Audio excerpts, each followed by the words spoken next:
你喝咖啡的时候会加奶精吗？大家常常喝到奶精到底有没有牛奶成分？喝奶茶会拉肚子，是奶精害的吗？今天就让我们一起来聊聊饮料当中的神秘配方奶精吧。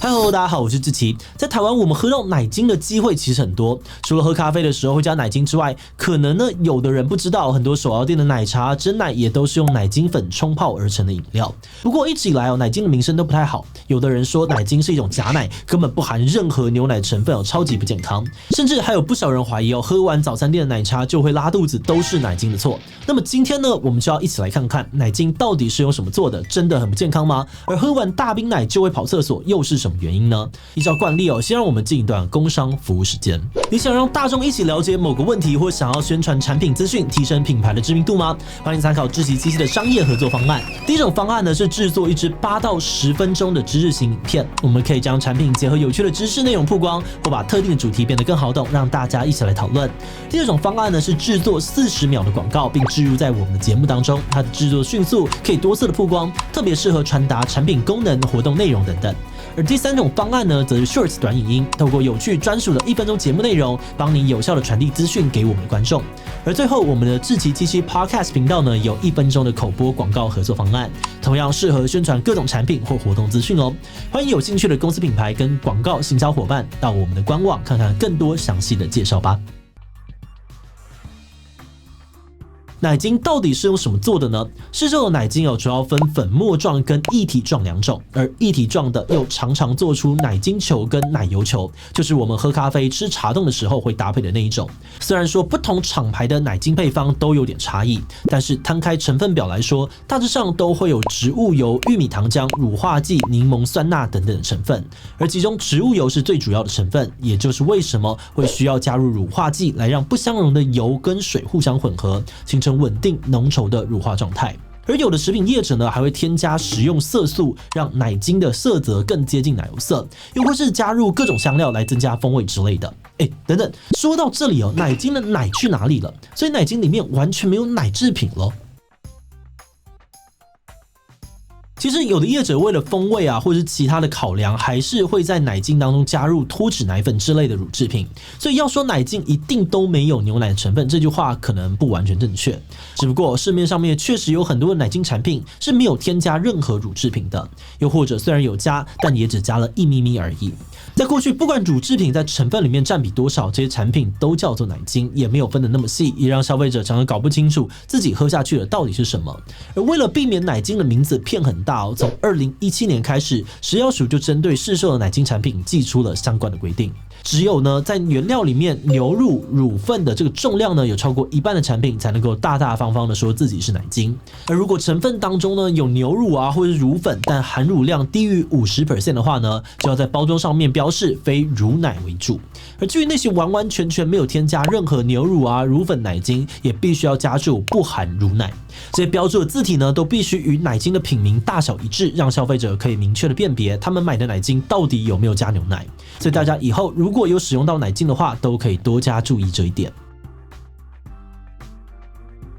那么喝奶精会有什么问题吗？假如你在网络上面搜寻奶精健不健康，你可能会看到很多人说奶精呢还有不少的反式脂肪，会带来严重的健康问题。这是因为奶精的主要成分是植物油，为了让植物油可以在室温下面使用更加的稳定，制作时呢会将植物油部分氢化，但是这种部分氢化的油脂呢很容易会产生人工的反式脂肪，而人工的反式脂肪跟天然的反式脂肪比起来，多了很多健康方面的疑虑。研究证实每天只要摄取少量的人工反式脂肪，就会提高罹患心血管疾病几率。而此外，人工反式脂肪呢，也都跟像不孕失智、乳癌还有糖尿病等等的疾病有关，对人体潜在的危害非常的多。所以为了避免民众摄取过多的人工反式脂肪，从2018年开始，食药署就颁布了公告，禁止食品业者使用部分氢化植物油作为原料。因此，现在的奶精呢，大多已经调整配方，采用像是椰子油这种稳定性更高的油品当作原料，去除反式脂肪的危害。简单来说，合法的奶精产品其实已经很少有反式脂肪了，但网络上面的资料都还没有完全更新，才造成大家的误解。那既然这个样子，就代表奶精没有什么健康的风险吗？话也不能这么说。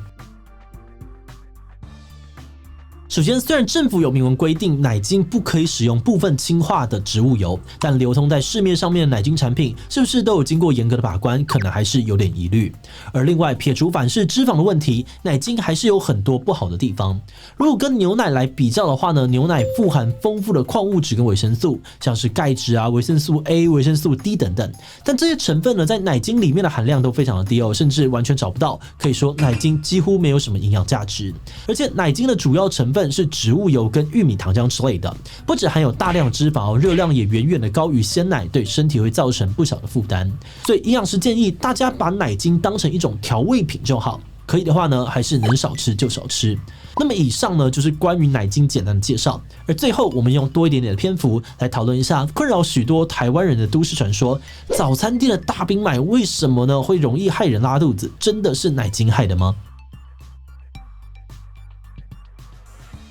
大冰奶等于泻药这件事情其实不只是都市传说，它的背后也是有科学根据的。食药署解释呢，大冰奶之所以害人拉肚子跟它的3个元素冰、奶、茶都有关系。首先呢，在冰的部分，食药署指出，一大早起床呢，身体的各个器官其实都还在慢慢苏醒的过程。这个时候，如果突然喝下冰凉的饮料，就会很容易刺激肠胃，导致肚子不舒服。再来呢是奶的部分，很多早餐店呢都是用奶精来泡奶茶，那就像前面讲到的，奶精主要是植物油，所以奶精奶茶呢基本上就是用油泡的茶，还有大量的脂肪，对于肠胃来说呢太过油腻很难消化。而如果你喝的是鲜奶或是含有奶粉的这个奶精呢，也可能会拉肚子，因为在台湾有高达90%民众患有乳糖不耐症，没有办法顺利的吸收牛奶当中的乳糖，导致腹痛跟腹泻的问题。而最后则是茶的部分，在茶叶当中呢，富含大量的单宁酸，而单宁酸呢容易跟鲜奶当中的蛋白质凝结成块，这同样呢也会让肠胃不太好吸收，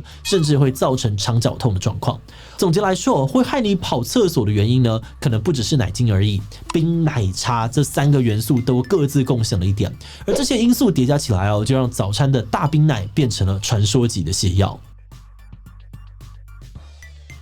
查资料的过程当中呢，我们发现虽然很多人不太确定奶精到底是怎么做的，但普遍都知道常喝奶精好像不太好。不过即便呢知道这个奶精有健康疑虑但奶精的爱好者还是超级多。之前在社群平台上面呢，我们就看到爱喝手摇的人呢，在网络上面站成了鲜奶派跟奶精派2大势力。鲜奶派觉得牛奶毕竟还是稍微健康一点愿意多花个5块10块购买用鲜奶调制的饮料。但奶精派觉得都已经要喝手摇了，当然是以好喝为主，尤其奶精浓郁的香气跟口感真的是一般鲜奶难以取代的风味。而有些人之所以是奶精派则是因为他们会对鲜奶过敏，或是有吃全素的需求，所以平常呢就只能够喝奶精。简单来说，整个市场对于奶精的需求还是非常旺盛的。那我们觉得这集呢也不是要妖魔化奶精，而希望大家更认识奶精，了解它的健康风险有哪些。那么就跟吃炸物吃甜食一样，只要先充分的认知这个食品可能的危害就好，再自行的斟酌摄取就会比较好好的，那今天的最后呢，想来问问很喜欢喝饮料的大家，你平常会喝有加奶精的手摇吗？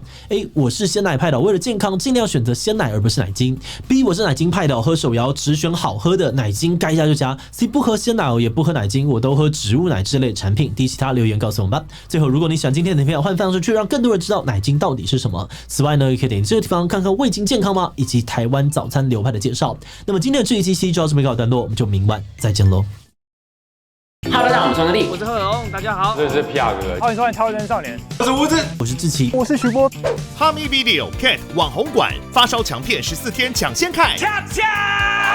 家喜剧大片会员无限看。Look at me， 这不是烂人啊！他们